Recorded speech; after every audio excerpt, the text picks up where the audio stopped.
Don't lose your focus. Whenever you agree to strive with someone, your focus is taken off where you are going in life. But what is focus? Defining focus as a verb, it means to pay particular attention to something, which could be your career, your spiritual life, your business, or in summary, your destiny.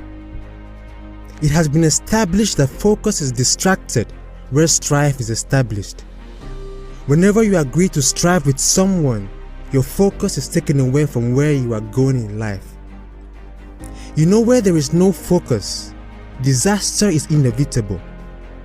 Can you imagine a driver driving on high speed, looking at another driver who is also driving on high speed? An accident is inevitable. Disaster is inevitable when you lose focus. Genesis 26:18-20 says, "And Isaac digged again the wells of water, which they had digged in the days of Abraham his father, for the Philistines had stopped them after the death of Abraham. And he called their names after the names by which his father had called them. And Isaac's servants digged in the valley, and found there a well of springing water. And the herdmen of Gerar did strive with Isaac's herdmen, saying, The water is ours.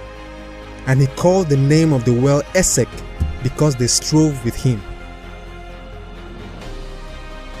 Looking at the scriptures above, you can see that mostly in life, there are oppositions when you are setting out to achieve a particular goal in life.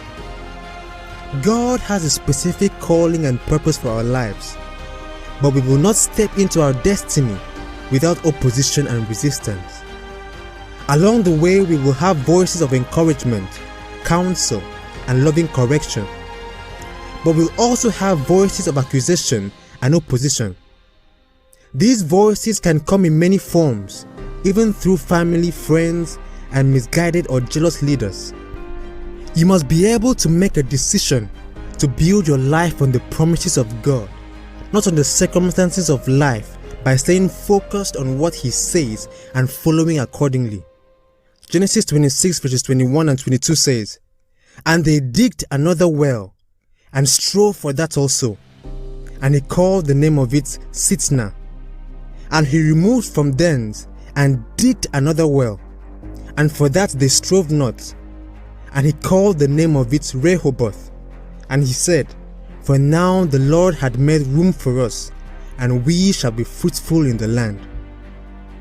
Observe that Isaac did not lose focus. He continued despite the opposition he was facing, and finally they strove not, and God made room for him.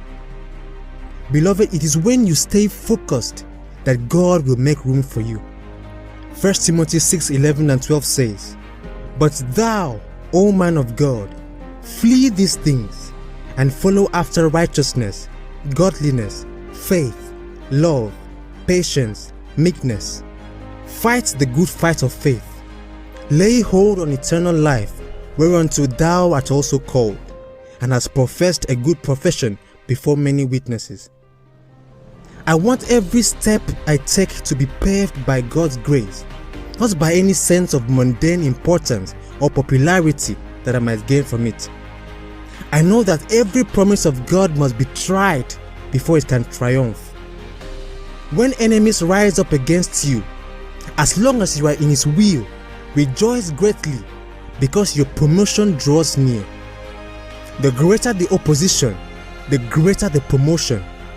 That's God's promise to us. Deuteronomy 31:6 says, "Be strong and of a good courage. Fear not, nor be afraid of them.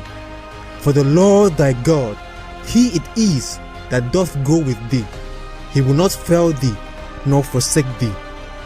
This again is seen in Joshua 1:9, which says, "Have I not commanded thee? Be strong and of a good courage. Be not afraid, neither be thou dismayed. For the Lord thy God is with thee whithersoever thou goest." God's promises are sure. Based on His assurances in the scriptures, I have learned to see opposition or enmity differently. When enemies rise up against me, it is that he will cause them to be smitten before my face. When they come against me one way, it is that they will flee before me 7 ways. When they gather against me, it is that they will fall for my sake. When I am in the presence of my enemies, all I see is a table has been prepared for me and my cup running over. If these were not to be the case, then God would be a liar, and he is not. It has always been the case for me, and you too can build your hope on these sure promises of God, and the results will not be different. Therefore, beloved, don't lose your focus. Face God, and he will take you to your destiny. Refuse to fall into the temptation of competition, strife, and rivalry. Don't let another person and his or her work be the focus of your life. Look straight. Be focused on God and his purpose for your life. Grace, and stay blessed.